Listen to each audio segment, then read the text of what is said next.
A'udzubillahi minasyaitonirrajim.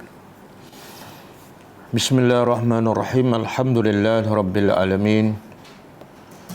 Nahmaduhu wa nasta'inu wa nastaghfiruh. Wa na'udzu billahi min syururi anfusina wa min sayyiati a'malina. May yahdihillahu fala mudilla lahu wa man yudlil fala hadiya lahu. Asyhadu an la ilaha illallah wahdahu la syarika lah wa asyhadu anna Muhammadan abduhu wa rasuluh. Subhanaka la ilma lana illa ma 'allamtana innaka antal alimul hakim. Allahumma 'allimna ma yanfa'una wanfa'na bima 'allamtana wa zidna ilma. Rabbi yassir wa la tu'assir. Rabbi tammim bil khair, amma ba'du. InsyaAllah kita sambung tadabbur surah Ali Imran ayat 108 dan seterusnya. Sebelum tu kita tengok pengajaran ayat yang lepas, ayat 105. A'udzubillahi minasyaitonirrajim.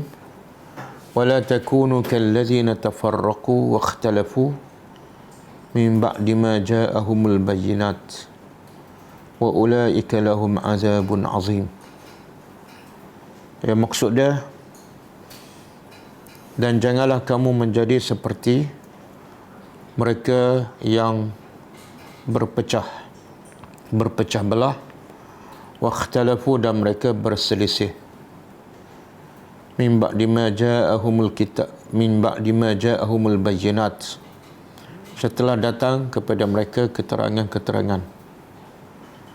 Dan mereka inilah orang yang berpecah belah ini, bagi mereka di akhirat azab yang besar. Pengajarannya pertama, haram berpecah belah di antara sesama Islam. Haram berpecah belah di antara sesama Islam.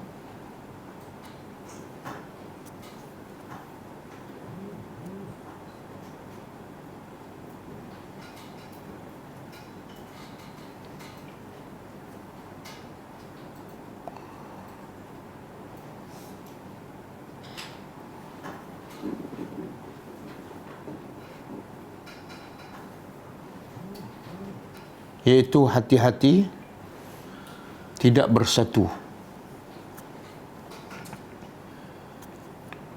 walaupun badannya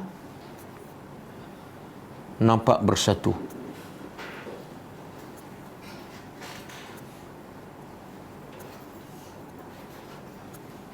Yang kedua,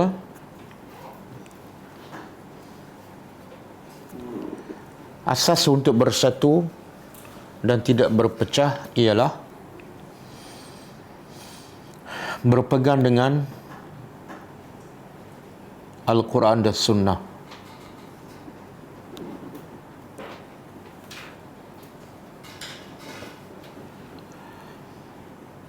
Yang ketiga,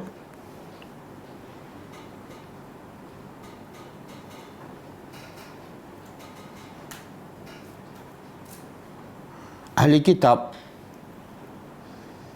walaupun diberi kitab,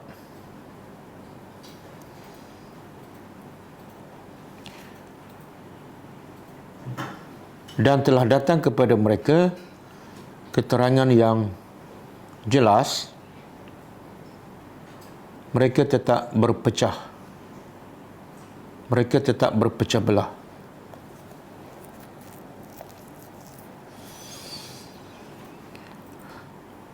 Maka sesiapa yang berpecah belah, dia menyerupai orang Yahudi dan Nasara.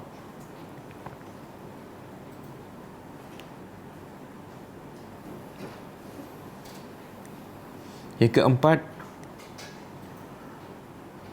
meninggalkan kerja dakwah, mengajak manusia kepada kebaikan, menyuruh yang ma'ruf, dan mencegah kemungkaran adalah sebab utama berlakunya perpecahan.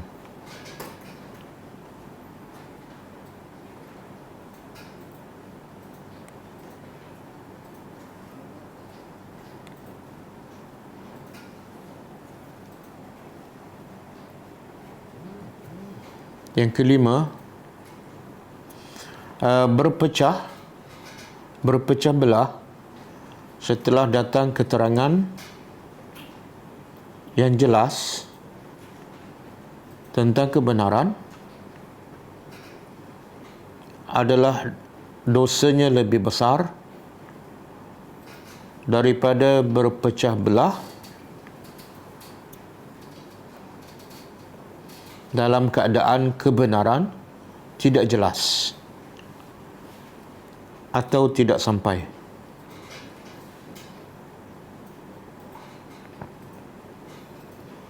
Yang keenam, amaran keras kepada mereka yang berpecah belah dan menjadi punca kepada perpecahan, bahawa bagi mereka azab yang besar di akhirat.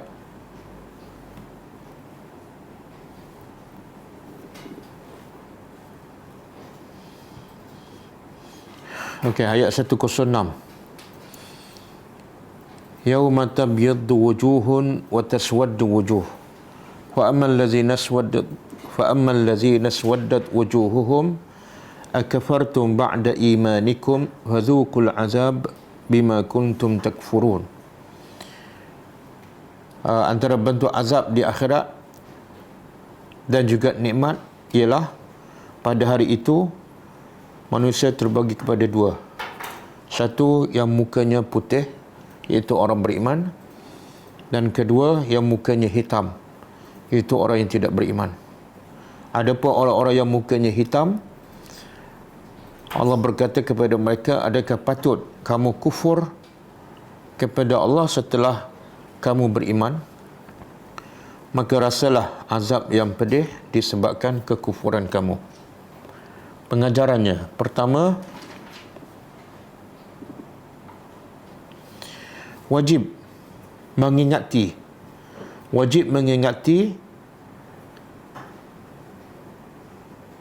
hari akhirat.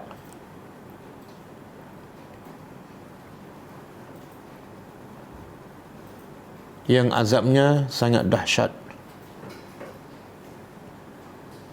Dan ketika itu manusia terbagi kepada dua golongan.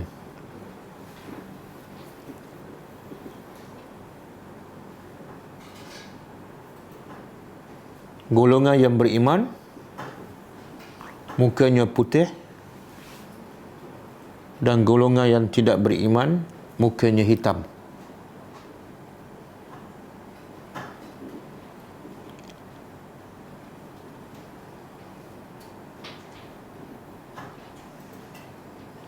Yang kedua,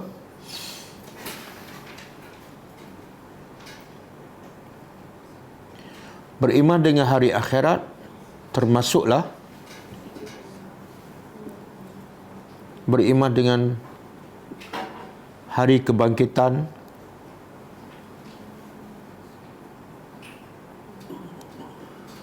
azab kubur, dan nikmatnya pada mahsyar, titian sirat, mizan, dan lain-lain.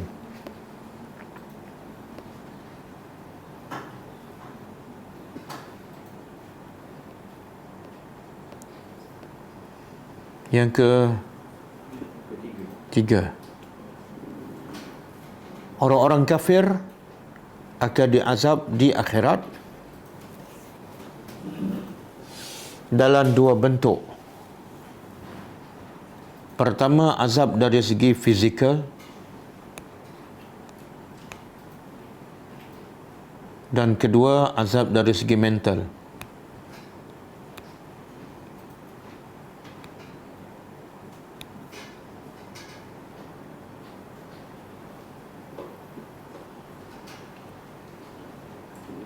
Yang ke bawah, 3. Yang keempat, balasan di akhirat adalah berdasarkan amalan semasa di dunia. Semakin banyak dosa yang dilakukan, semakin besar azabnya, dan semakin kurang dosa yang dilakukan,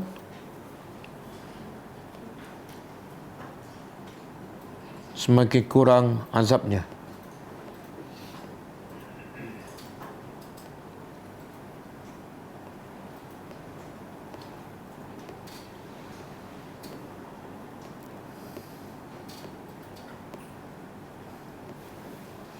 Okey, satu lagi ayat. Wa amma allazina byaddat wujuhuhum fa fi rahmatillah hum fiha khalidun. Ayat 107. Adapun orang yang mukanya putih, maka ia dalam syurga Allah dan mereka kekal di dalamnya. Pertama, orang-orang yang beriman mukanya akan menjadi putih di akhirat,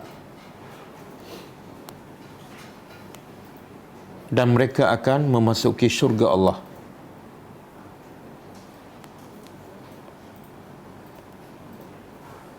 Yang kedua, sesungguhnya Allah Azza wa Jalla sangat penyayang dan sangat memuliakan hamba-hambanya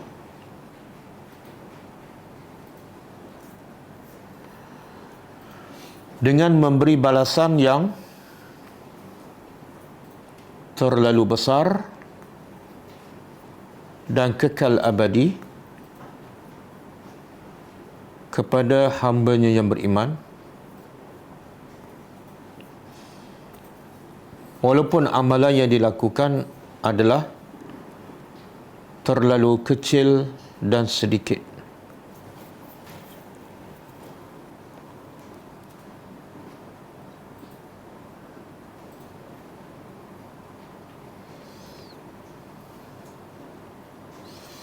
Okey, habis lah.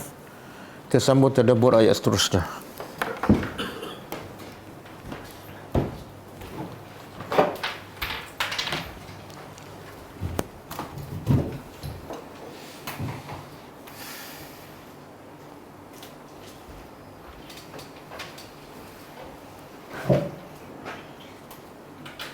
Okey, auzubillahi minasyaitonir rajim. Ayat 108. Ha? 108 kan? Ha.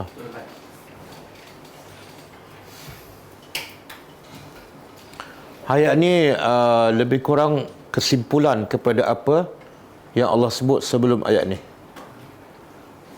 Allah berkata, auzubillahi minasyaitonir rajim, tilka ayatullah. Tilka, demikian itulah.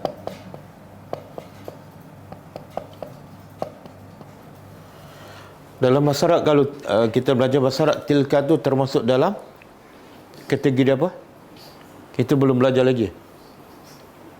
Apa dia mah? Isim isyarah. Isim isyarah ni menunjukkan kepada apa yang telah disebut sebelum ini. Jadi Allah kata, itulah, demikian itulah ayat, tanda-tanda kebesaran Allah.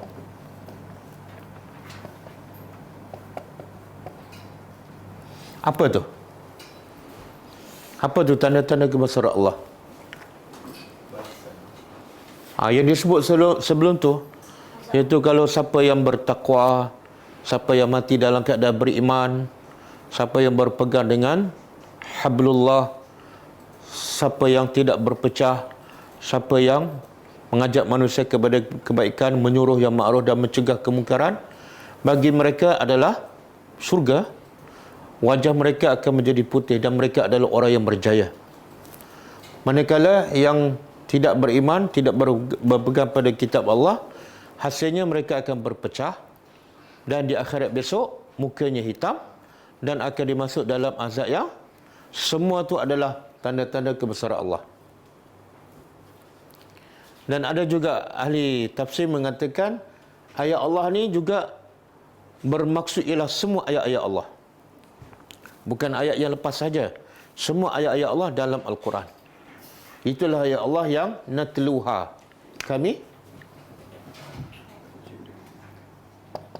Kami bacanya. Allah tak kata naqra'uha. Kalau kita perasan dalam Quran, bacanya ada dua. Satu, qara'a kan? Satu lagi, qara'a ataupun yaqra'u. Satu lagi, tala, yatlu. Kalau qara'a yaqra'u, kalau masdar dia, kata terbit dia, qira'ah. Kalau tala yatlu, kata terbitnya, tilawah. Dua-dua kalau terjemah harfiah mana baca.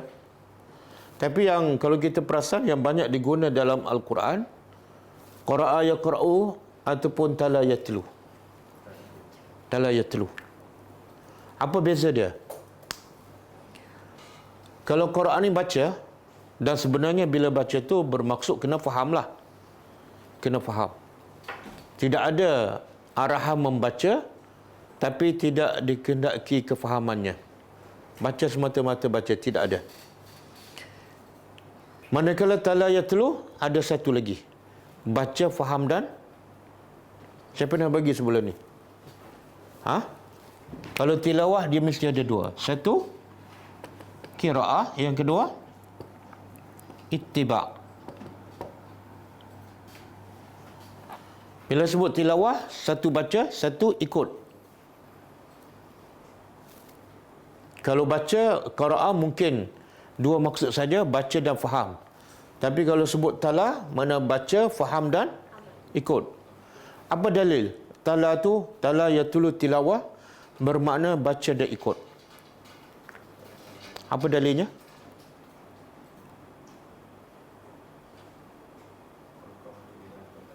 Wal qamari iza talaha. Tala. Surah apa ni? Asy-Syams. Ayat sebelum ni wasyamsi wa duhaha, demi matahari dan demi waktu duha. Kemudian wal qamari, dan demi bulan apabila ia baca ke ia ikut. Apabila bulan itu mengikuti tu balik pada matahari. Demi bulan apabila bulan itu mengikuti matahari. Bila tenggelam matahari, bulan pun timbul. Jadi tala tu mesti ada dua unsur. Satu baca dan satu ikut. Okey. Jadi Allah kata, begitulah tanda-tanda kebesaran Allah, ayat Allah yang kami bacanya alaika, ke atas engkau.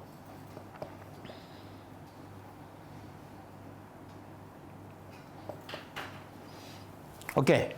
Kalau ikut ayat ni, yang baca Quran ni kepada Nabi, adakah Allah ataupun Jibril? Tapi kalau ikut ayat ni siapa ni? Natlu kami baca. Kami itu siapa? Allah. Tapi sebenarnya siapa yang baca pada Nabi? Jibril. Kenapa Allah sandarkan pada dirinya? Allah tak kata tilka ayatullah yatluha alaika Jibril. Kenapa? Sebab Allah nak begitu, Jibril baca Quran kepada Nabi Muhammad berdasarkan arahan daripada Allah. Kalau Allah tak perintah, Jibril tak akan baca. Jadi seolah Allah yang membacanya. Okey, kami bacanya kepada engkau. Bila Allah kata kami baca kepada engkau, menunjukkan apa? Nabi Muhammad tu orang yang hebat. Sebab apa? Sebab yang membacanya ialah Allah.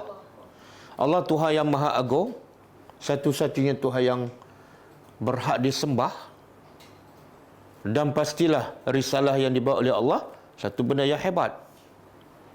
Takkanlah Tuhan yang hebat bawa benda yang tak hebat. Kemudian kalau Tuhan yang hebat bawa satu benda yang hebat dan diberi kepada manusia yang hebat, manusia yang terbaik, maka sebab itulah jangan tolak Nabi Muhammad ke tepi dalam beramal. Sebab dia adalah manusia yang terhebat di dunia dan di akhirat. Okey, kami baca kepada engkau bil haq, dengan sebenarnya.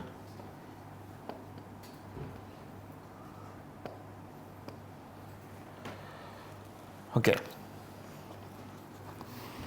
Di sini menunjukkan apa?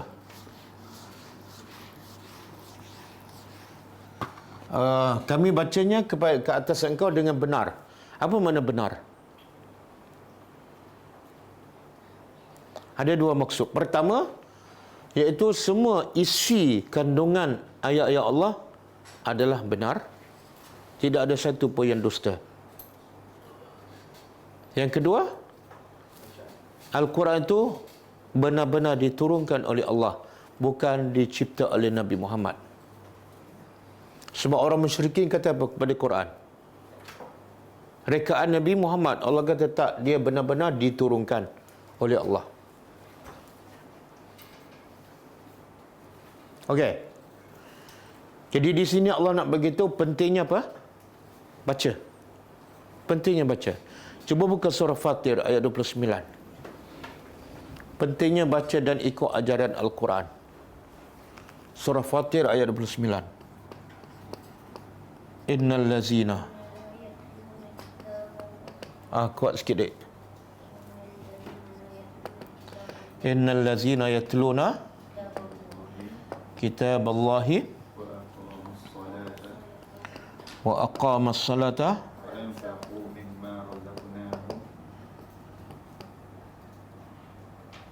ini wa aqamu kan, wa aqamus salata wa anfaqu mimma razaqnahum sirran wa alaniyah yarjuna tijaratan lan tabur. Okey, cuba kita buat yang ni. Inna, sesungguhnya allazina, orang-orang yang yatluna. Sentiasa, ini fi'il mudhari', sentiasa membaca dan ikut. Apa dia? Kitab Allah. Kemudian wa aqamus salah, dan mereka mendirikan solat. Kemudian yang ketiga wa anfaqu, mereka infak dari apa yang kami beri rezeki pada mereka secara sirran, secara sembunyi, ataupun wa alaniyah, bila diperlukan dia infak juga secara terbuka. Semua tu mereka lakukan apa dah? Yarjuna. Mereka, apa makna yarjuna? Mengharap tijarah, perniagaan, lan tabur, yang tak akan. Okey, kalau ikut susunan ayat ni, mula-mula satu, baca Quran kan, yang kedua solat, yang ketiga infak. Antara baca Quran dengan solat, yang mana lebih penting? Solat kan? Kenapa Allah sebut baca Quran dulu?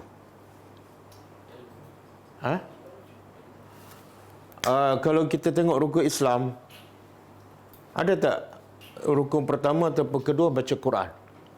Tak ada. Tapi mendirikan solat, ada tak rukun Islam? Ada. Tiba-tiba yang tak disebut dalam rukun Islam, Allah sebut yang pertama di awal, yang rukun Islam Allah sebut kemudian. Menunjukkan apa? Apa pengajarannya? Apa pengajarannya? Apa dia? Rujukan apa ni? Dia antara punca manusia malas solat ataupun tak solat apa sebab? Ha? Tak ada ilmu. Ramai yang tak ada ilmu tak solat juga. Ha? Malas sebab apa?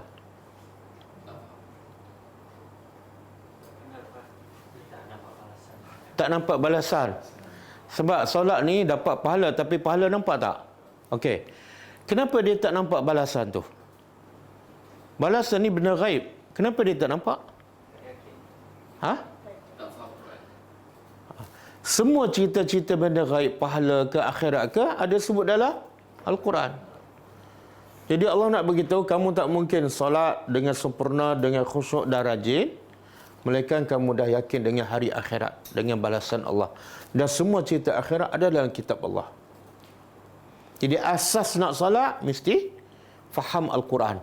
Mesti yakin pada balasan Allah di akhirat. Sama juga, ini lagi berat kan?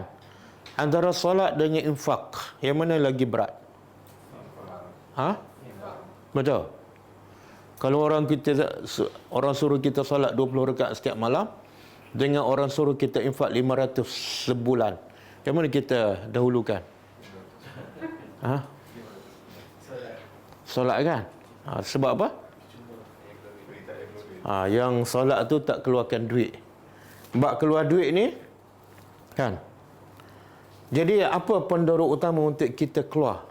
Bahkan Allah kata apa ni? Siapa yang infakkan hartanya, sama ada rahsia ataupun terbuka, sebenarnya orang ini mengharapkan perniagaan yang tak akan rugi. Siapa yang yakin? Orang yang faham Al-Quran. Orang yang faham janji Allah dalam Quran. Betul? Kalau sedekah satu dapat 700. Orang ni saja yang yarjuna tijarah. Jadi asasnya nak solat ke nak infak mesti yakin pada cerita akhirat yang disebut dalam Quran. Sebab tu ini adalah asas untuk manusia solat, untuk manusia infak, dan sebab tu Abu Bakar jadi orang yang hebat. Sebab apa? Asasnya dia faham Al-Quran. Dia boleh bagi semua sekali kan. Kita antara infak dengan kita skim cepat kaya kan, bagi 1,000 hujung bulan dapat 5,000 kan. Infak bagi 1,000 tak nampak, yang mana kita dahulukan? Ini bukan Pak Mentelo dah tak ada dah. Yang mana kita dahulukan? Kan? Antara dua ni, skim cepat kaya dengan kita infak pada jalan Allah, yang mana perniagaan yang pasti tak akan rugi. Ha? Dan perniagaan yang kemungkinan untung, kemungkinan rugi, yang mana? Tapi yang mana kita dahulukan? Apa masalah kita? Apa masalah kita? Ha, di sinilah. Betul. Tak mendalami Al-Quran.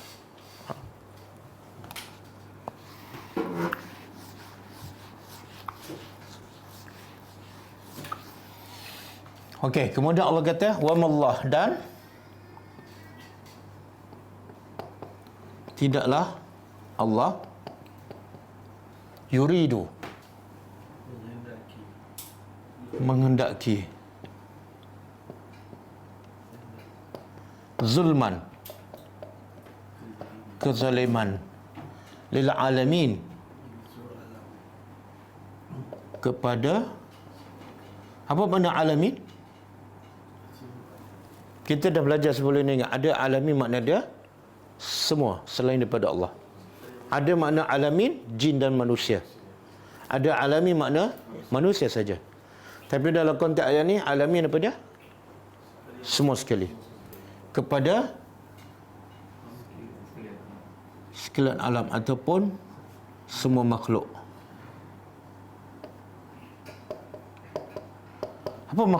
Apa maksud ayat ni?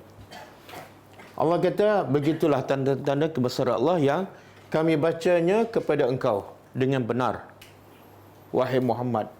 Dan Allah sedikit pun tidak menghendaki kezaliman kepada semua makhluk. Apa kaitan dengan ayat sebelum ni?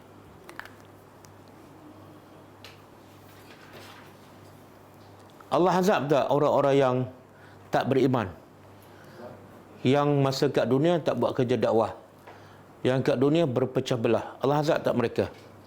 Allah hitam tak muka mereka? Adakah kerana Allah zalim? Bukan. Itu adalah punca daripada mereka. Tak nak beriman, tak nak berdakwah, tak nak berpegang pada kitab Allah. Allah tidak zalim. Maka ada hadis kursi Allah kata apa? Inni haramtu az-zulma ala nafsi. Aku haramkan kezaliman ke atas diriku. Jadi ingin pun Allah tak nak. Kalau berbuat zalim, lagi tak nak. Jadi Allah nak begitu bila berlaku azab di akhirat, bukan kerana kezaliman Allah, tapi kanu yazlimuna anfusahum, mereka menzalimi diri mereka sendiri. Okey. Cuba buka surah Al-Isra. Kita nak tengok siapa yang zalim ni. Allah tak zalim. Mereka yang tak beriman ni yang zalim. Ayat 82. Wa nunazzilu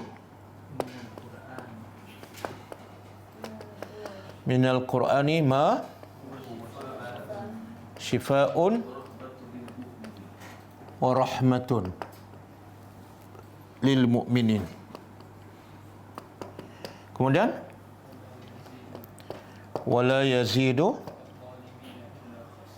az-zalimina illa khasara. Surah Al-Isra ayat 82. Cuba terjemah. Wa nunazzilu, dan kalau ada sabdu nunazzilu, bukan nunzilu. Beza. Kalau nunzilu makna kami turun sekaligus. Kalau nunazzilu, kami turun beransur-ansur. Kami turun beransur-ansur daripada Al-Quran. Apa tujuannya? Apa faedahnya? Ma huwa shifaa'un, sebagai penawar apa ni? Penawar apa?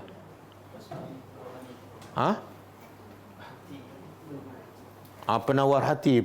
Apa penyakit hati sehingga perlu ditawarkan? Penyakit apa? Yang paling besar ialah syirik, kufur kepada Allah. Dan juga Quran juga boleh merawat fizikal kita, tapi yang paling asas hati. Sebab Nabi kata dalam badan manusia ada seketul daging. Kalau seketul daging baik, semua anggota badan dia jadi baik. Jadi asas Quran untuk merawat penyakit hati. Kemudian Quran juga adalah rahmat. Tapi bukan untuk semua. Quran perawat, Quran rahmat bukan untuk semua orang. Bukan. Dia hanya khas untuk orang yang beriman saja. Arti kadang-kadang kita dengar, saya dah baca Quran, Ustaz, tapi jiwa saya tak tenang. Makna apa tu? Kamu belum beriman. Kadang-kadang orang kena rasuk kan. Bila kita baca Quran, dia pula gelak kan. Dia gelak mana apa tu? Sama ada orang baca tak beriman ataupun orang yang baca pun tak faham. Kemudian Allah kata apa? Wala yaziduz zalimin, dan Allah tidak menambahkan kepada orang zalim kecuali khasara, kerugian. Cuba tengok maksud ayat ni. Allah kata kami turun Quran untuk syifa dan rahmat kepada orang beriman. Lepas tu Allah sebut tidak bertambah pada orang zalim kecuali, apa kaitan orang yang zalim dalam konteks ayat ni? Tiba-tiba keluar orang zalim. Siapa orang zalim ni? Tak, Allah kata Quran syifa dan rahmat kepada orang beriman. Tiba-tiba orang zalim tidak bertambah kecuali rugi je. 24 jam rugi. Jadi seolah siapa orang zalim ni? Tak beriman macam mana? Tak menjadikan Quran sebagai syifa, tak menjadikan Quran sebagai rahmat, maka automatik dia zalim. Dan bila dia zalim, Allah kata apa? Musibah lagi besar pada. Bukan setakat rugi, yazidu. Hari ni rugi 1 juta, minggu depan 2 juta. Kan? Dan lagi dahsyat, dia tak rasa dia adalah orang yang rugi. Sebab bukan duit sedikit, tapi meninggal Quran sebagai sifat dan rahmat. Jadi Allah nak beritahu mukmin iaitu ambil Quran sebagai sifat dan rahmat, dan zalim ialah tidak menjadikan Quran sebagai sifat dan rahmat. Okey, boleh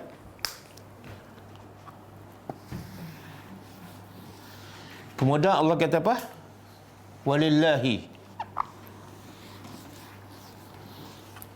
Walillahi dan dia kalau harfu jar di awal kena terjemah apa? Dipanggil lil hasri. Kan? Kalau saya kata al-baitu li Muhammad, al-baitu li Muhammad. Satu lagi ayat li Muhammad al-bait. Cuba terjemah ayat pertama. Rumah itu milik Muhammad. Yang kedua milik Muhammad. Yang mana satu ayat yang betul? Al-baitu li. Yang ni salah. Kenapa salah? Kenapa salah?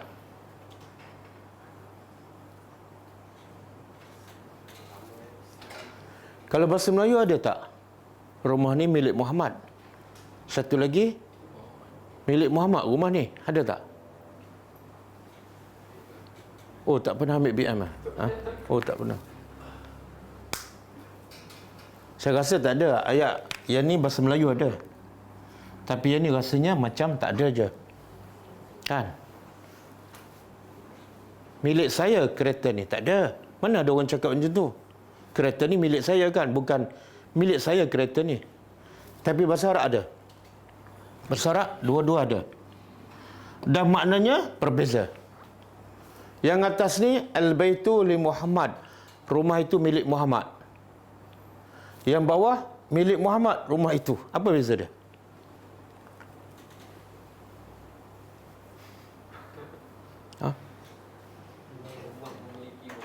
Apa dia? Ini penting ni sebab kita nak uraikan ni. Walillahi. Allah mulakan dengan ayat ni. Li ya. Li. Allah boleh je sebut apa dia? Ma fis samawati lillah. Boleh je. Lillah kat belakang. Kalau lillah kat belakang sama dengan atas. Tapi ayat tu ialah li di awal sama dengan bawah. Ini. Jadi apa beza antara dua ayat ni? Rumah dan isinya. Rumah dan segala dalam. Yang mana? Yang atas? Yang bawah. Yang bawah. Yang atas ni? Rumah saja. Oh, Muhammad milik rumah je. Yang dalam tu isi orang lain punya. Mana ada macam tu? Yang mana? Yang atas? Yang bawah milik kekal. Yang ni? Milik sementara. Dua-dua. Kalau nama dia Muhammad semua sementara.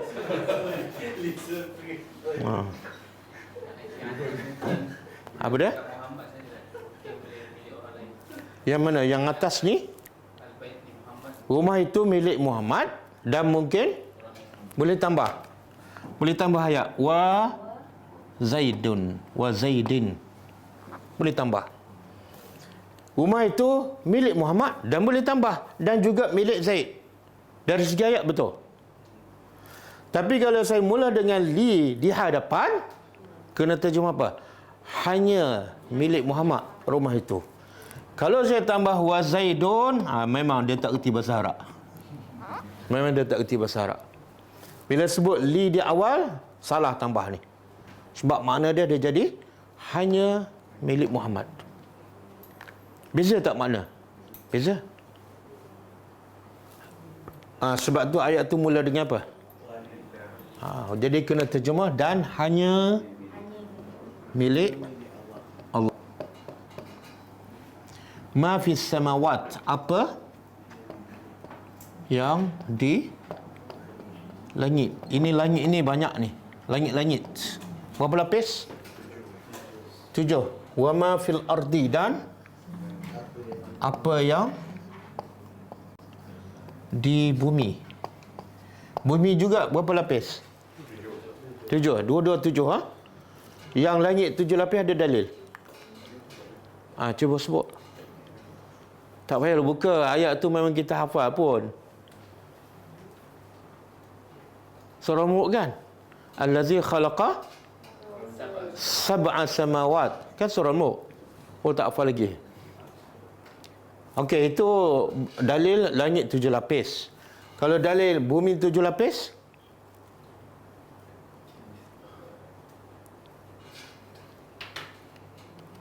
Allah sebut dalam Quran, dan kita pun dah baca daripada kecil lagi. Kenapa tak tahu? Kenapa tak tahu? Baca cerita novel je, tak sempat habis dah faham dah. Quran 10 kali khatam.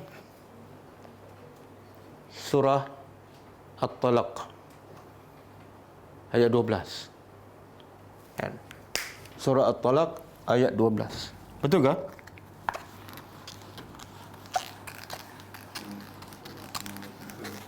Betul. Allah kata Allah jadikan langit 7 lapis dan menjadikan bumi, Allah cipta bumi juga seperti langit. Seperti itu makna 7 lapis. Okey. Bahagian pertama ayat ni, ayat 109. Ada dua bahagian. Pertama, hanya milik Allah apa yang di langit dan apa yang di bumi. Saya nak tanya, semua orang Islam tahu tak? Semua yang di langit adalah milik Allah dan semua di bumi pun sama. Semua orang Islam tahu tak? Tahu. Kalau tahu, kenapa Allah begitu lagi yang kita dah tahu? Kan macam buang masa je kan? Saya beritahu kan pada semua pelajar, saya ada kelas tadabbur setiap malam. Pelajar memang dah tahu. Bila saya dah beritahu yang sepatut pelajar dah tahu, makna apa tu? Pelajar tahu tapi macam tak tahu. Jadi di sini Allah nak beritahu apa ni? Hanya milik Allah apa di langit. Apa dia apa yang di langit? Apa dia apa yang di langit tu? Kita kena bayangkan bahawa sebab Allah nak bagi tahu kehebatan dia. Kita pula tak tahu apa di langit. Tak rasalah hebat Allah. Apa dia? Malaikat berapa orang?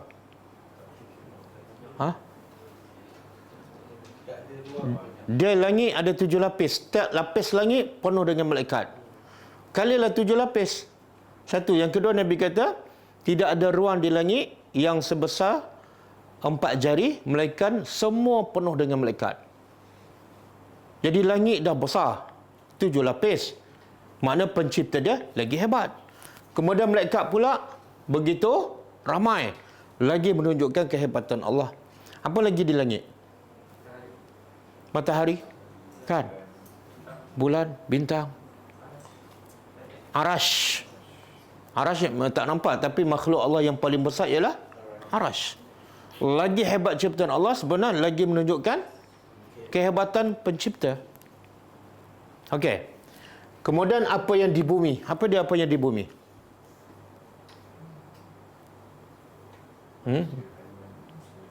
Semua manusia ada di bumi kan? Jin. Jin di bumi ke, di langit ke, tengah-tengah?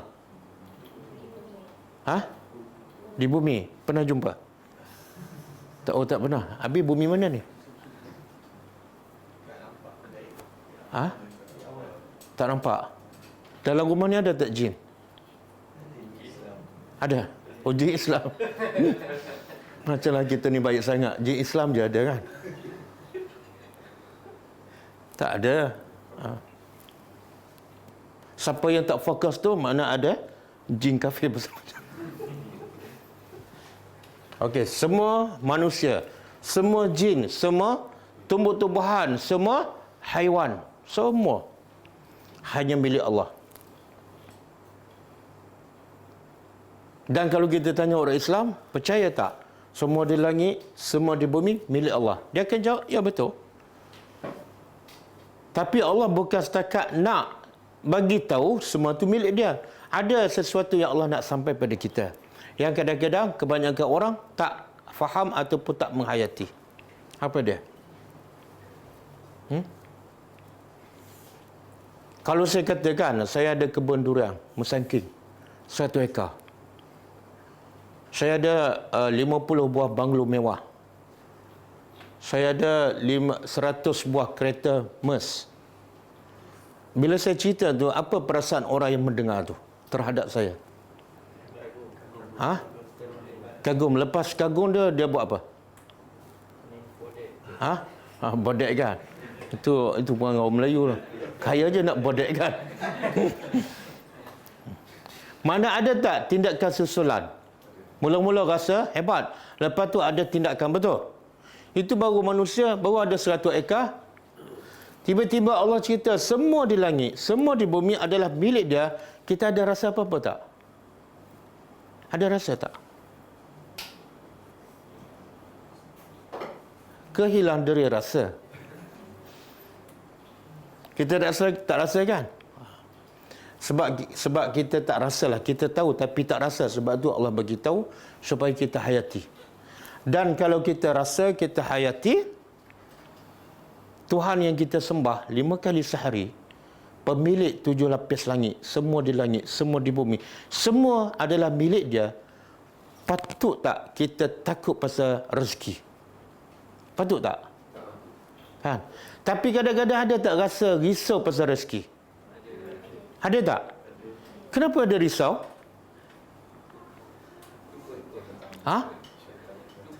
Saya bagi tahulah. Bapa saya ni ada macam harta tadilah, 100 ekar Musangking, kemudian 100 buah kereta mewah, 100 buah banglo. Tiba-tiba saya ni sebagai anak, risau saya pasal rezeki ni. Padahal bapa saya kaya gila. Saya ada masalah ke? Ada masalah kan? Masalah apa? Masalah mental kan? Bapa kamu kaya gila tapi kamu masih risau pasal rezeki. Maka Tuhan lagi kaya, lagi hebat. Tiba-tiba kita sembah dia 5 kali sehari, tapi masih dok risau pasal rezeki. Nak makan apa ni?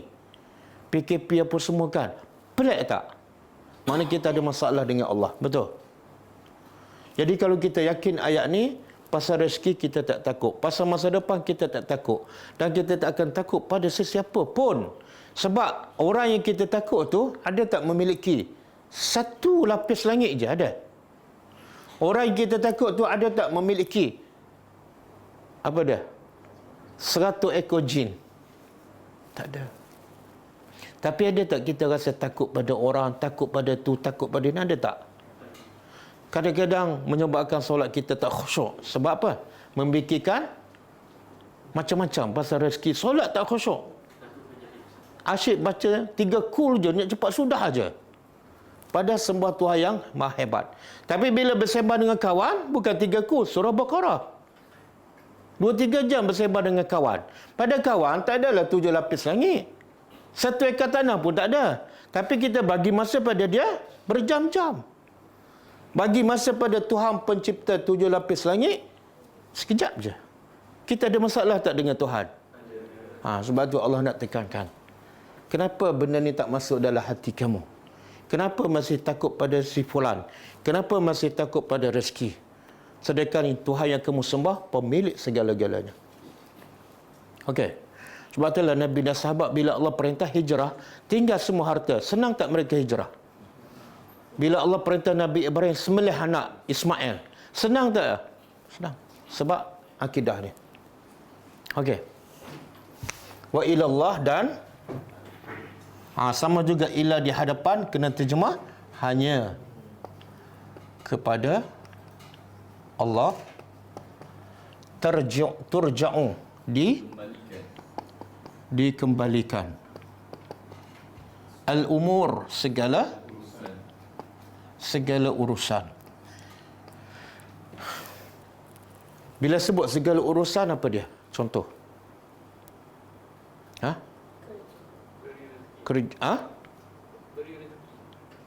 Itu je. Tengok ini dalam bahasa Arab, kalau satu al-amru, satu urusan, satu perkara. Tapi Allah kata apa?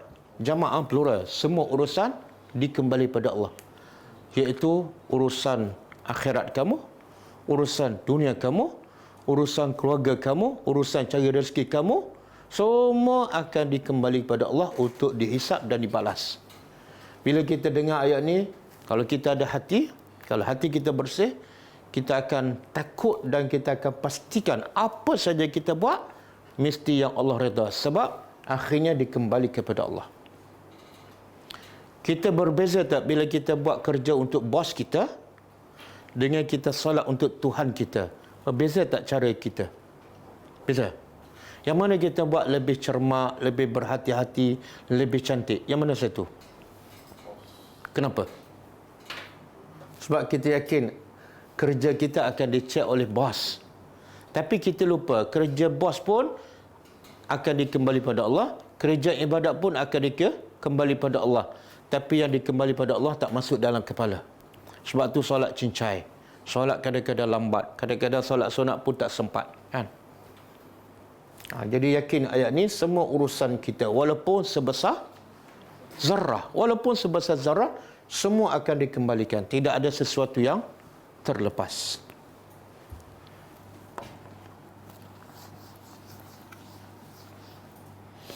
Okey, kemudian Allah cerita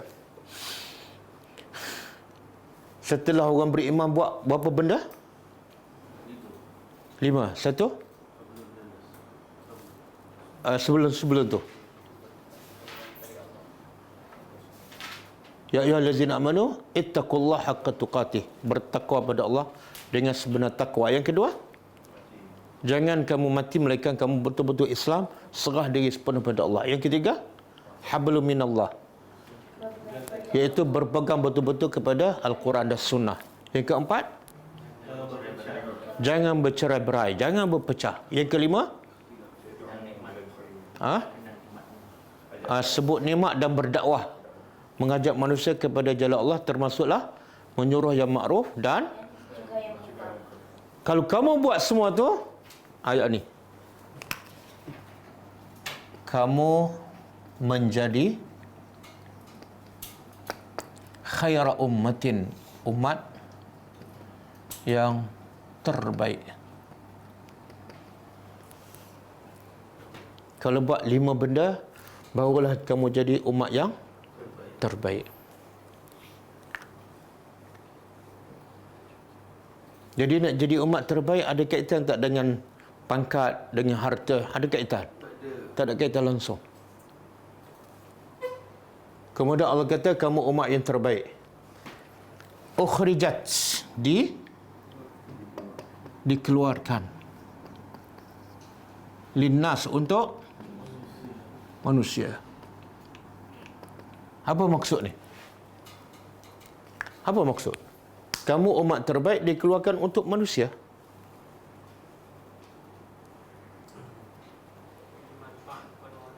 Ya? Kamu akan jadi terbaik, salah satu sebab kamu memberi manfaat kepada An-Nas. Bila sebut An-Nas, adakah orang beriman sahaja? Tak, termasuk orang kafir. Sebab itulah asal sahabat-sahabat ni asalnya kafir. Tapi Nabi faham Islam tu adalah untuk semua. Nabi sebarkan. Akhirnya para sahabat yang kafir, yang asalnya manusia, menjadi orang beriman dan khaira ummatin. Jadi bila kita berilmu, bila kita dah belajar, sepatutnya kita keluarlah untuk manusia. Sebab kita ni untuk orang. Barulah kita jadi terbaik. Betul?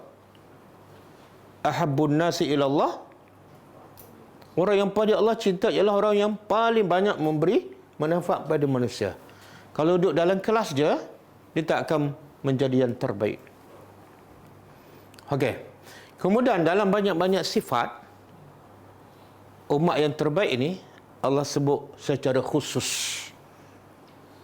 Dalam banyak-banyak sifat yang terbaik yang menjadikan manusia itu umat terbaik. Ciri-ciri umat terbaik yang utama, apa dia? Ta'muruna, kamu fa'il mudhari', sentiasa. Ta'muruna, menyuruh. Bil ma'ruf, perkara baik. Ma'ruf apa makna?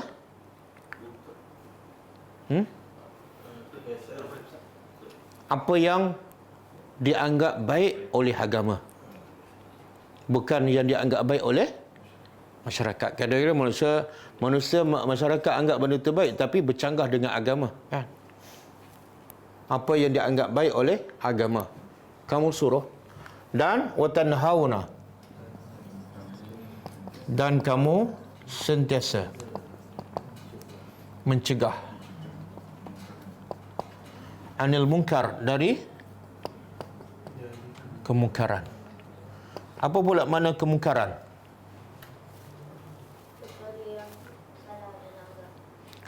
Perkara yang salah dari segi agama. Macam mana kita nak tahu benda tu salah?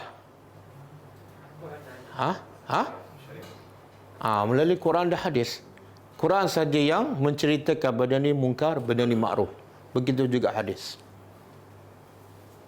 Kadang-kadang contohlah, orang kata apa? Wanita haid tak boleh pergi ke kubur, kan? Bagi mereka, wanita haid pergi ke kubur adalah mungkar. Betul kan? Tapi adakah betul-betul mungkar di sudut agama? Tak. Kan? Apa kaitan haid dengan kubur? Kan?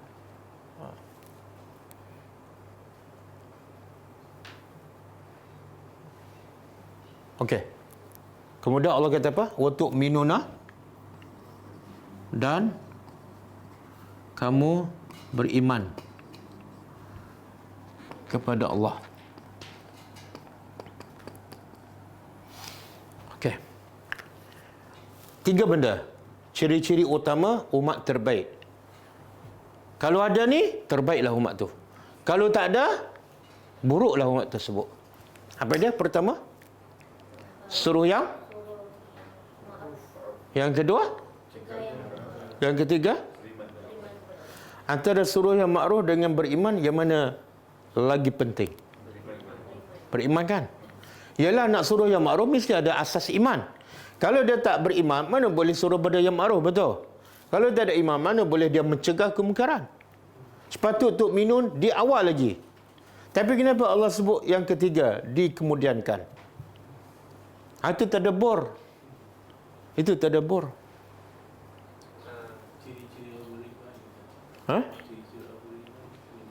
Ya, ciri-ciri orang beriman bukankah yang paling asal beriman pada Allah? Kita kalau ayat-ayat bukan ayat Quran ni, mungkin kita dah betul ni, salah ni. Tu'minuna billah yang pertama, kan. Kalau bukan ayat Quran kita dah betul, kan. Tapi sebab ayat Quran tak boleh betulkan. Jadi kenapa? Kenapa tu'minuna billah dikemudiankan? Nombor 3. Umat dulu pun beriman juga. Umat dulu pun beriman juga. Yang special umat ni dia ada tak menggunakan dulu perkara baik juga menggunakan. Umat dulu beriman, tapi mungkin dia pun tak ada dia apa. mungkin. Mana tak ada dalil lah tu kalau mungkin. Sebenarnya Allah nak beritahu ciri-ciri beriman yang paling asas ataupun tanda beriman yang paling jelas, kamu suruh orang buat makruf dan kamu cegah kemungkaran. Jadi benda ni asas. Tapi apa tanda orang tu beriman? Bukan solat, bukan puasa, bukan haji.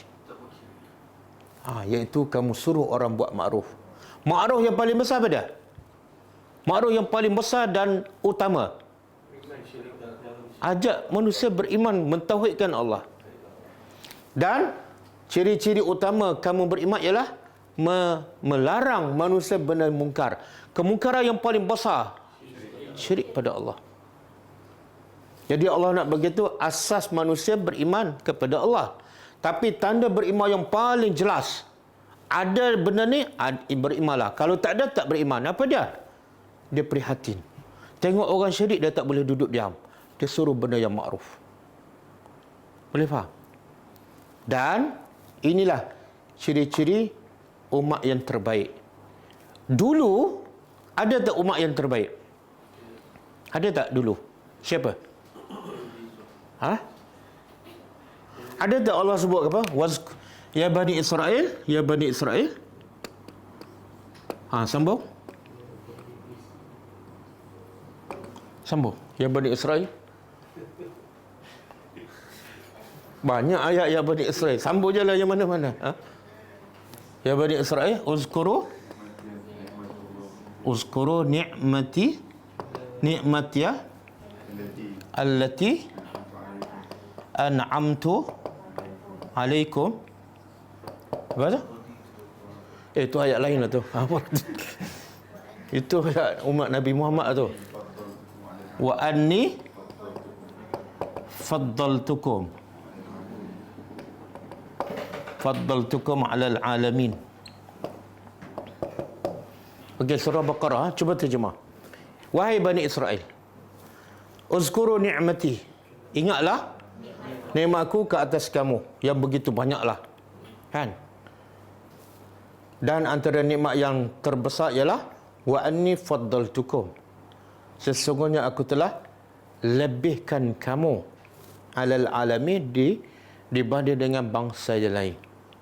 Mana Bani Israel Allah jadikan bangsa yang terbaik. Bila ni? Ketika itulah. Ketika itu. Sebab apa Allah jadikan Bani Israel bangsa yang terbaik? Sebab kebanyakan para Nabi, hampir majoriti para Nabi adalah Bani Israel. Tetapi akhirnya Bani Israel tak menjadi juga khaira ummatin. Bahkan dilaknat oleh Allah. Apa sebab? Tak buat dua benda ni. Dia dah beriman, tapi tak buat benda tu, maka jadilah umat yang bukan setakat tidak terbaik, tapi dilaknat oleh Allah. Buka surah Al-Ma'idah 78 dan 79. Lu'ina apa makna? Daripada Allah lebihkan mereka, akhirnya lu'ina, dilaknat. Lu'inal lazina kafaru min Bani Israel. Tadi Allah puji kan, sekarang Allah laknat. Ala lisani Dawuda wa Isa ibnu Maryam.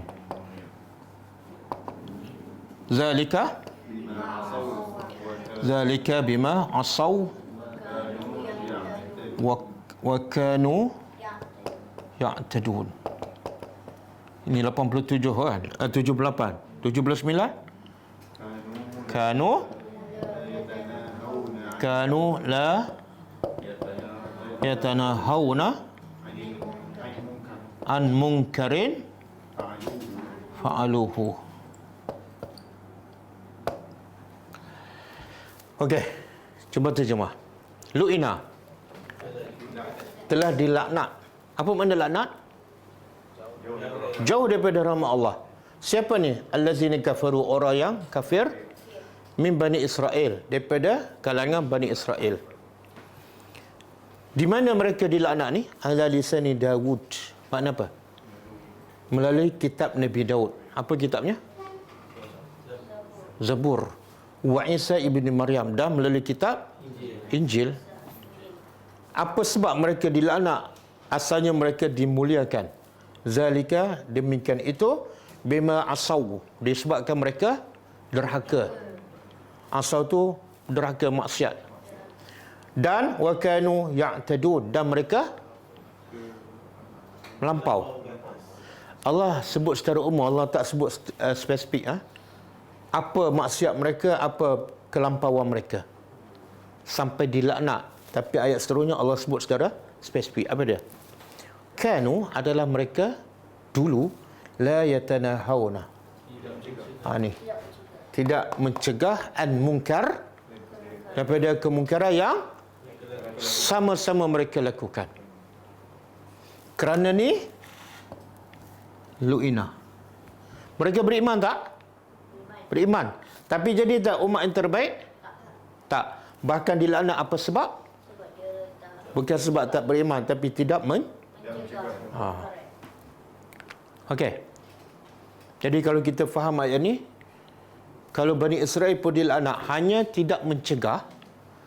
Kalau Bani Melayu, ada potensi tak untuk dilaknat oleh Allah sebab tak mencegah kemungkaran? Ada.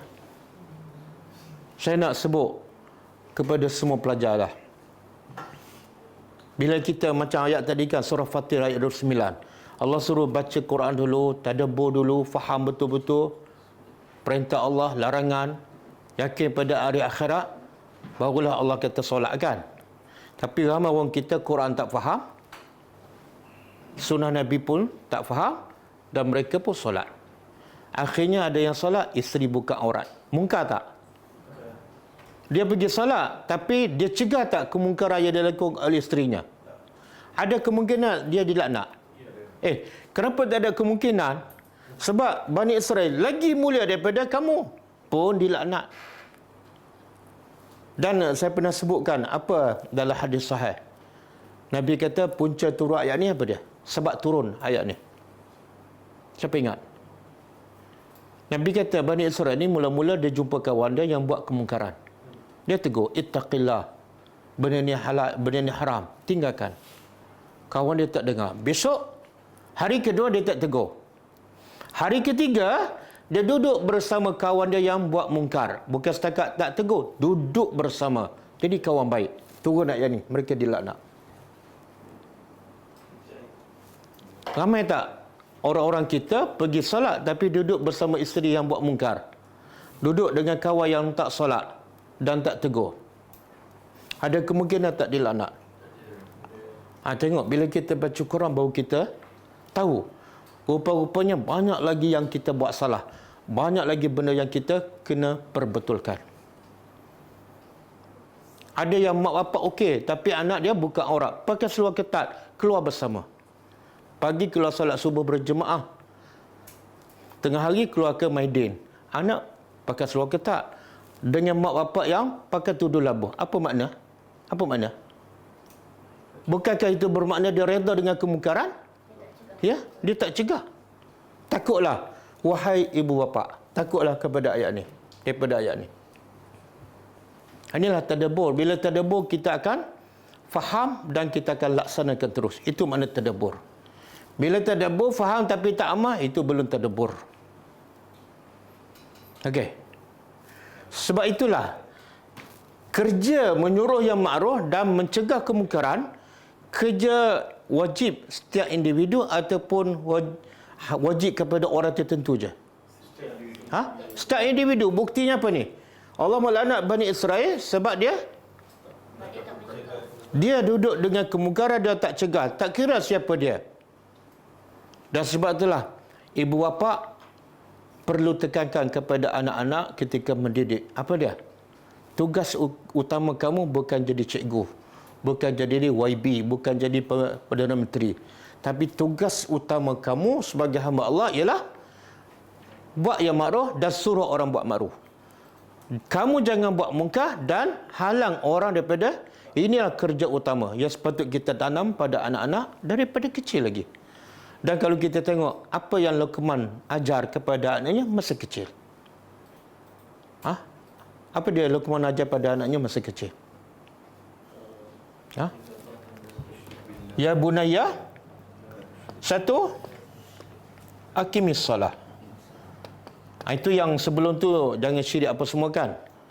Lepas tu buat baik pada mak bapak kan. Lepas tu dirikan salat. Lepas dirikan salat terus Luqman kata apa? Wa'mur bil ma'ruf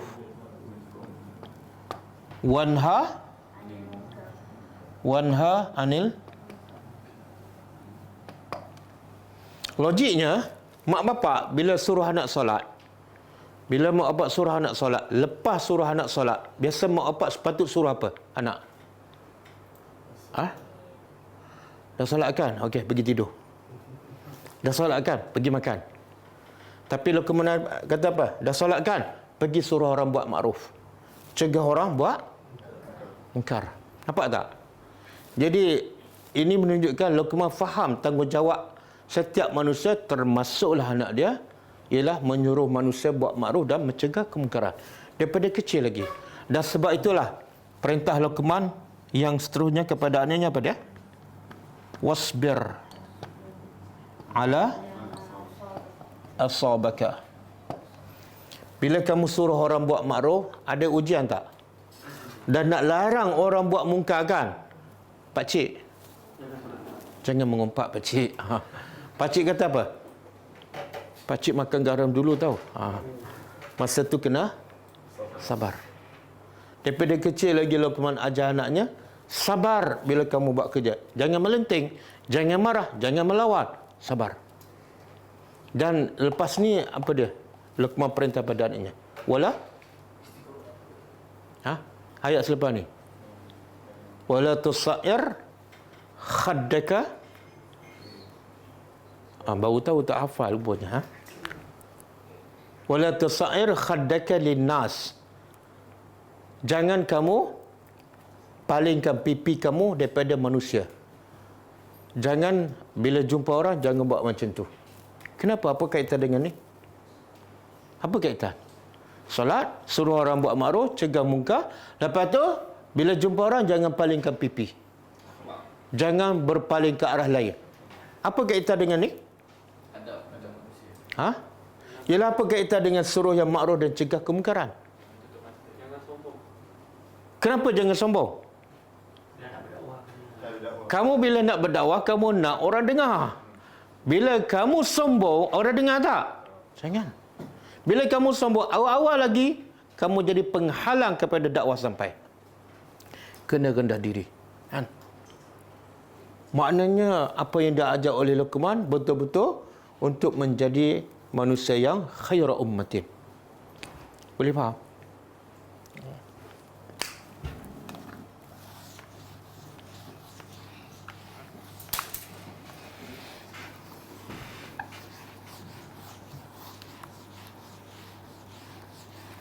Nabi ada sebut tak mana-mana lelaki, Nabi kata ad-dayus la yadkhulu ad-dayus al-jannah. Dayus tidak akan masuk syurga. Ada kan? Hadis sahih. Siapa dayus? Tak akan masuk syurga. Siapa? Dia kalau dia sebagai suami, dia biarkan isteri dia keluar dengan sesiapa saja, makan dengan sesiapa, buka aurat dia, biarkan. Ini suami dayus dan tak akan masuk syurga. Dan kalau dia sebagai bapa, dia biarkan anak dia keluar dalam keadaan buka aurat, pakai seluar ketat, dan kadang-kadang keluar dengan lelaki yang bukan mahram. Ini bapa yang dayus, Nabi kata tak akan masuk syurga. Buat apa kita belajar banyak-banyak kan? Tapi akhirnya kita dikategorikan sebagai dayus. Jangan sia-siakan ilmu dan masa kita belajar. Okey, kemudian Allah kata apa? Walau. Dan sekiranya ataupun jikalau amana, telah beriman ahlul kitab, ahli kitab, lakana khairan lahum, pasti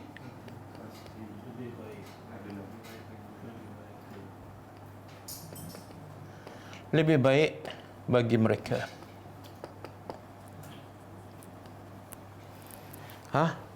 Ahli kitab tadi dia tak beriman kan, berpecah belah dan dilaknat. Tapi Allah tu rahmat kepada hamba-Nya, walaupun kepada ahli kitab yang terang-terang menentang Allah dan degil. Allah masih bagi pengharapan. Apa dah? Kalau ahli kitab beriman, alangkah baiknya. Padahal ahli kitab, kalau ahli kitab beriman, Allah ada keuntungan tak? Tak ada keuntungan langsung. Tapi itulah rahmat Allah. Kenapa kamu tak nak beriman? Semua adalah baik untuk kamu, bukan untuk aku. Cuba buka surah Al-Ma'idah ayat 66.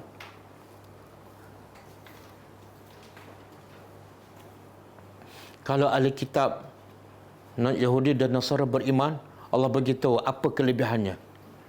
Itu di dunia tu. Cuba saya tak tulis Walau annahum aqamut Taurat. Kalau ahli kitab mendirikan, melaksanakan hukum dalam kitab Taurat dan Injil, apa jadi? Dan apa yang diturunkan kepada mereka, iaitu Quran, juga mereka dirikan, mereka tegakkan. Apa? Pasti mereka akan makan rezeki yang daripada Allah turunkan hujan lebat dan berbagai. Kemudian dan Allah bagikan rezeki mereka daripada bawah kaki mereka, tumbuh-tumbuh melimpah. Lepas tu? Tetapi daripada mereka tu ada umat yang sederhana dan ada umat yang kebanyakannya adalah tidak mengetahui. Jadi Allah kata lau kan. Alangkah baiknya. Okey, kemudian Allah kata apa? Minhum, sebahagian dari mereka. Siapa ni? Dari mereka mukminun, orang-orang beriman. Siapa? Tak ramai, sebahagian. Sebab tu Allah kata wa aksaruhum, dan kebanyakan ataupun majoriti. Kebanyakan mereka orang fasik. Maknanya yang beriman daripada ahli kitab sangat sikit. Yang majoritinya fasik. Siapa dia contoh yang beriman? Kalau orang Yahudi, Abdullah bin Salam. Kalau Nasrani, Raja Najasyi. Sikit je. Tapi kebanyakan mereka fasik. Walaupun mereka ada kitab, walaupun keterangan yang jelas dah datang pada mereka, tapi sebab degil, sebab sombong, bukan setakat mereka tolak, mereka ubah lagi kitab tu. Jadi tak mustahil tak orang Islam yang ada Al-Quran akhirnya menjadi fasik juga? Tak mustahil. Bahkan Allah sebut ciri-ciri orang beriman yang paling utama, suruh yang makruf, cegah yang mungkar.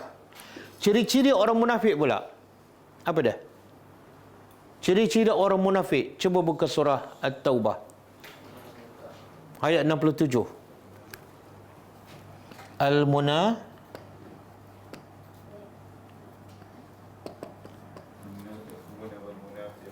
Al-munafiquna wal munafiqat ba'duhum min ba'd ya'muruna bil munkari wa yanhauna 'anil ma'rufi wa yaqbiduna aydiyahum. Aydiyahum. Okey. Dah. Tengok ciri-ciri kalau orang beriman, Allah sebut ayat 71. Orang beriman, lelaki dan perempuan, asasnya sifat utama suruh yang makruf, cegah yang mungkar. Manakala orang munafik pula terbalik. Wal munafiqun, munafik yang lelaki, wal munafiqat, dan munafik yang, jadi perempuan boleh jadi tak orang munafik? Boleh. Ba'dhum min ba'din, sebahagian mereka daripada sebahagian saling tolong menolong dalam perkara apa? Ya'muruna bil, terbalik, suruh benda yang mungkar dan mencegah yang ma'ruf. Ini orang kafir ke orang munafik? Rupa dia Islam ke rupanya kafir? Solat. Ada tak orang solat suruh isteri dia keluar dalam keadaan buka aurat? Suruh mungkar lah tu. Ada tak orang yang pergi haji, pergi umrah, biarkan anaknya dalam keadaan buka aurat? Walaupun dia tak suruh secara langsung, dia izin, dia redha. Allah kata itu adalah sifat munafik. Sembah Allah, tapi benda muka dia biarkan dan dia redha. Kamu adalah orang ada ciri-ciri munafik.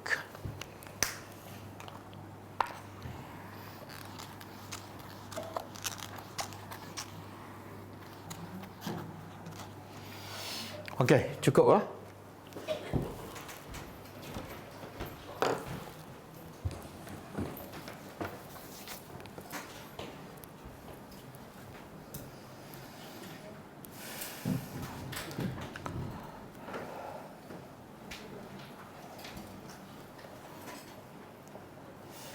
Okey, kita baca sikit buku 62 Amalan Pembuka Pintu Syurga.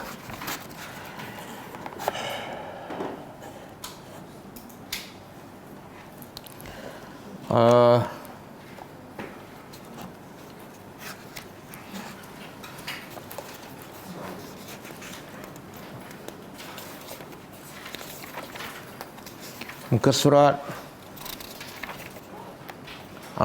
muka surat 33, zikir ketika hendak tidur. Zikir ketika hendak tidur. Daripada Jabir radhiyallahu anhu, ia pernah menuturkan bahawa Rasulullah SAW bersabda, "Iza awar rajulu ila firashihi ibtadarahu malakun wa syaitan." Apabila seseorang nak tidur, apabila seseorang nak pergi ke tempat tidurnya, ke katilnya, maka malaikat dan syaitan berebut datang. Faqala al-malak, maka malaikat berkata pada orang ni, "Ikhtim bi khair." Tutuplah hari kamu ini dengan kebaikan. Tapi kita tak dengar, kan? Tak ada dengar. Kalau dengar apa jadi? Tak boleh nak tidur malam tu. Dan waqala syaitan, syaitan pula berkata, "Ikhtim bisyarr." Tutuplah hari kamu ini dengan kejahatan.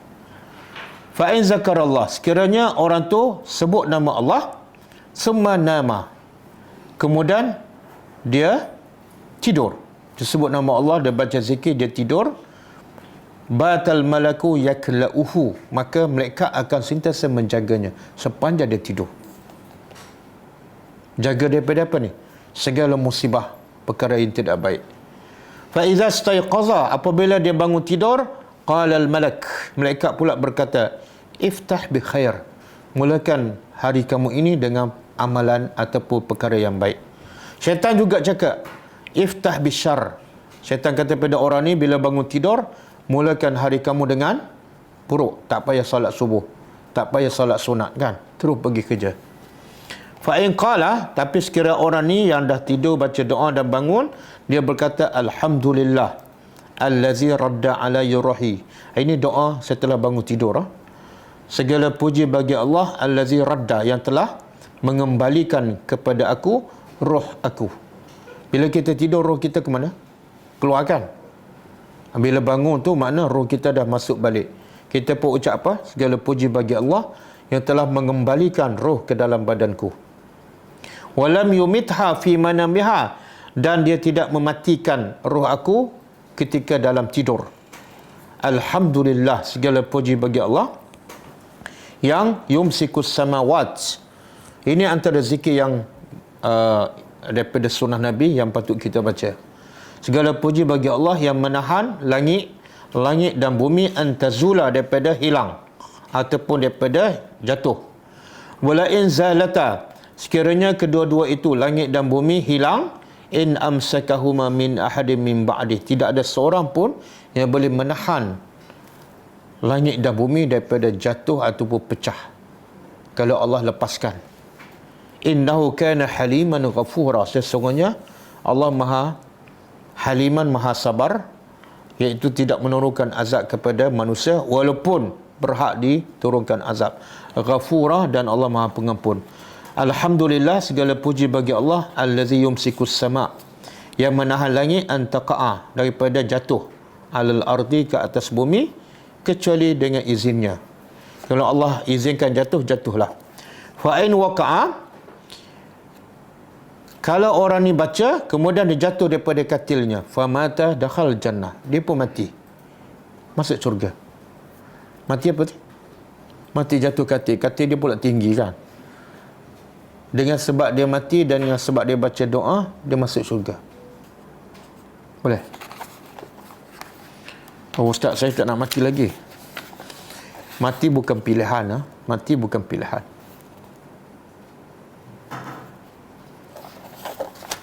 Okey, saya ambil satu lagi. Ini pendek je. Yang ketujuh, memohon syurga kepada Allah. Daripada Anas radhiyallahu anhu, ia berkata bahawasanya Nabi SAW bersabda, "Man sa'alallah al-jannata salasa marrat, qala al-jannatu Allahumma adkhilhu al-jannah. Wa man istajara minan nar salasa marrat, qalat an-nar Allahumma ajirhu minan nar." Maksud dia, barang siapa yang memohon kepada Allah syurga sebanyak 3 kali. Apa dia contoh? Allahumma inni as'aluka al-jannah. Ringkas je. 3 kali. Maka syurga akan berkata, syurga akan berdoa kepada Allah bagi pihak kita, Allahumma adkhilhu al-jannah. Ya Allah, masuklah si fulan ini ke dalam surga. Sebab dia minta nak masuk aku. Tolonglah wahai Tuhan, masukkan dia ke dalam surga. Siapa ni? Kepada siapa yang surga akan berdoa? Orang yang minta surga 3 kali. Dan siapa yang minta berlindung daripada neraka 3 kali. Bukan 30. 3 kali sahaja. Maka neraka juga akan berdoa, Allahumma ajirhu minan nar. Wahai Allah, wahai Tuhan, selamatkannya daripada neraka. Hadis riwayat Tirmizi, An-Nasa'i, Ibnu Majah dan Al-Hakim dalam Al-Mustadrak. Dan Al-Hakim mensahihkan hadis ini. Jadi kadang-kadang benda tu mudah aja kan. Allahumma ajirni minan nar. 3 kali. Allahumma ajirni minan nar. Allahumma ajirni minan nar. Maka neraka akan berdoa kepada Allah, minta kita diselamatkan daripada neraka. Wallahu a'lam. Kita jumpa lagi pagi besok pukul 10 pagi. Tadabbur surah Al-An'am. Dan saya nak umumkan, kelas malam besok tak ada. Malam besok cuti ya. Saya ada hal. Kita tutup dengan membaca tasbih kafarah. Subhanakallahumma wa bihamdika asyhadu an la ilaha illa anta astaghfiruka wa atubu ilaik. Assalamualaikum warahmatullahi wabarakatuh. كتاب الله ترق جنانه وتنى العظيم